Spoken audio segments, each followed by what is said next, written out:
আমার দরকার নাই, আর আমার ফেসবুকও দরকার নেই, আমার ইউটিউবও দরকার নেই। আপনারা আমাকে অনেক হেট করেন, আমি তো অপরাধী যে আমাকে প্রেশারাইজ রাখছে, কিন্তু আমার টেলিভিশন ঠিকই কাজ করে গেছে।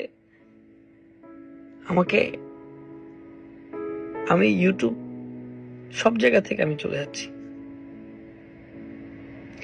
একটা বার আমার টেলিভিশনটারে দেখেন,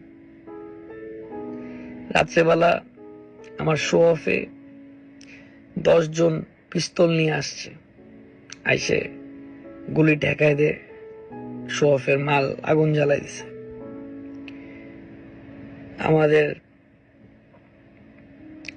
শো অফের কম্পিউটার, মাই টিভির যত এডিটিং কম্পিউটার যা আছে লুটপাট করে নিস। এটা কোনোদিন একটা স্টুডেন্ট করতে পারে না।